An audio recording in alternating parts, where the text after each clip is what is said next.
Today we'll take a better look at how the VCG mechanism succeeds in getting agents to bid truthfully, and we'll continue using our example from before with the Rubik's Cube auction. So just as a reminder, we found that the VCG mechanism will choose to allocate the Rubik's Cube to bidder 1, who values it at $20, while charging him $15, which leaves him with a net payoff of $5.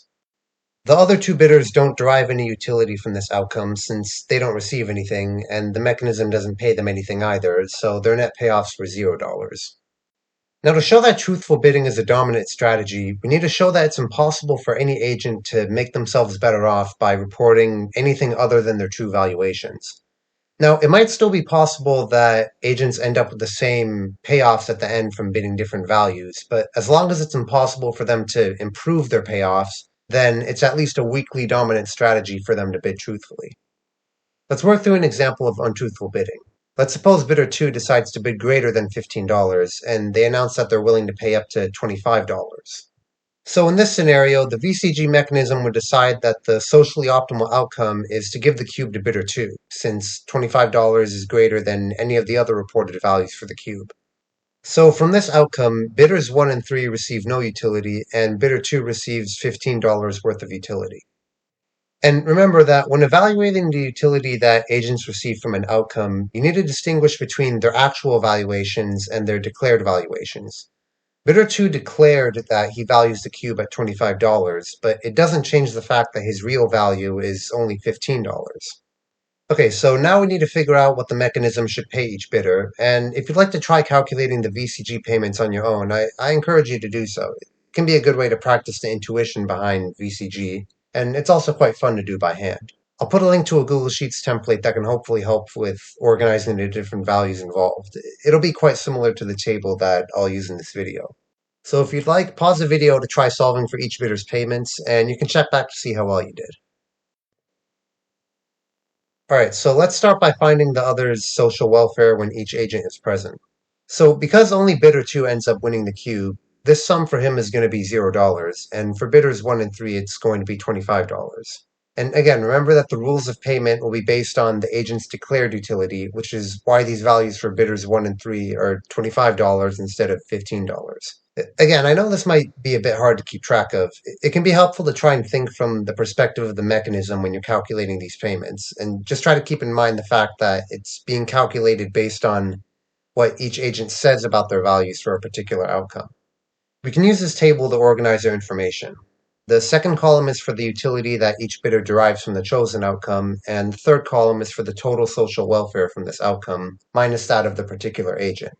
Again, there's a distinction between actual utilities and declared utilities. The values in the second column are based on their actual values, while the third, fourth, and fifth columns are based on what they declare as their value. Now let's move to calculating each agent's social welfare from their absence. So let's think about what would happen if bidder 1 was absent from this environment. Well, bidder 2 would still end up receiving the cube, since the mechanism was already awarding him the cube anyways based on his $25 bid, so bidder 1 being present or absent doesn't change the outcome.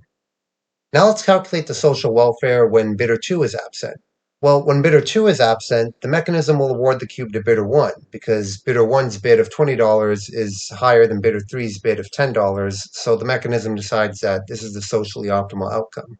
And similar to bidder 1, bidder 3's presence doesn't change the original outcome with bidder 2 receiving the cube, so for him this quantity is still going to be $25.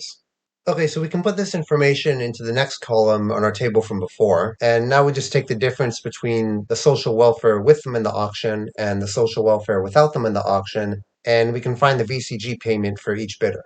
And intuitively, because bidder 2 is the winner of this auction, only he ends up making a payment, and the other two bidders don't pay or receive anything. Now we can combine these payments with the actual utility that each bidder receives, and we find that bidder 2 ends with a net payoff of negative $5 when he bids dishonestly in this scenario. And intuitively, because he has to bid higher than his real valuation for the cube, he'll inevitably end up paying more for it when he wins. So from this calculation, we've shown that bidder 2 has no incentive to bid more than his true valuation of $15.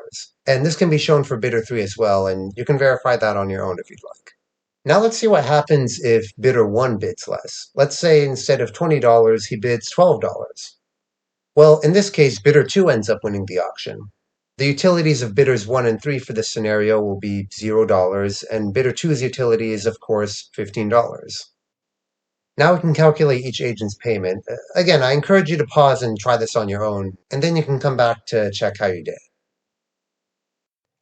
All right, so for each bidder's social welfare when present, again, bidder 2 ends up winning, so for every other bidder except him, this will be equal to $15. And again, it's important to keep in mind that these payment calculations are done from the perspective of the mechanism. Or to use this auction setting as an example, the price that the auctioneer ends up charging the winner is based on what the bidders announce. Remember, the auctioneer doesn't know the agent's true values. The best that the auctioneer or the mechanism designer can do is to create the right incentives for each agent or each bidder to be truthful. So let's put these values onto our table from before, and we can move on to calculating each agent's social welfare when they're absent. And you may be starting to notice a pattern here when calculating these second terms. Only the presence of the winning bidder has an effect on the outcome chosen by the mechanism, and so that'll make things a bit more straightforward. So when bidder 1 is absent, he was already losing before because of his $12 bid, so it doesn't change anything. Bidder 2 receives a cube anyways. And we can say the same thing about bidder 3. So for bidders 1 and 3, the presumed social welfare of the system when either of them is absent will still be $15. For bidder 2, of course, this will be different. When bidder 2 is absent, bidder 1 ends up winning since his bid is still higher than bidder 3's bid of $10. So the mechanism, or the auctioneer, thinks that by bidder 2 being non-existent, the maximum possible social welfare is $12. Now we can calculate each bidder's payment. Bidders 1 and 3 pay nothing. Again, they don't win in this auction, so they're not paying anything.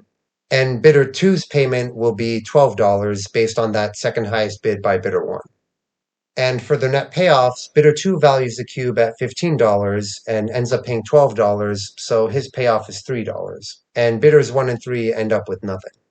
Again, notice that bidder 1's payoff is less than when he just bid truthfully and said that he was willing to pay $20.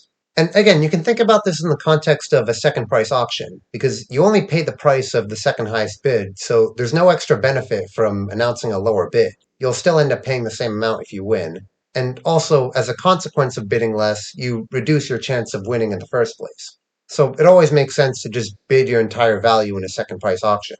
You shouldn't bid any higher because you risk overpaying if you win, and you also shouldn't bid any lower because you increase your chance of losing whilst receiving the same payoff in the case that you do win. Finally, let's try to generalize the incentives of truthful bidding to any scenario with a VCG mechanism.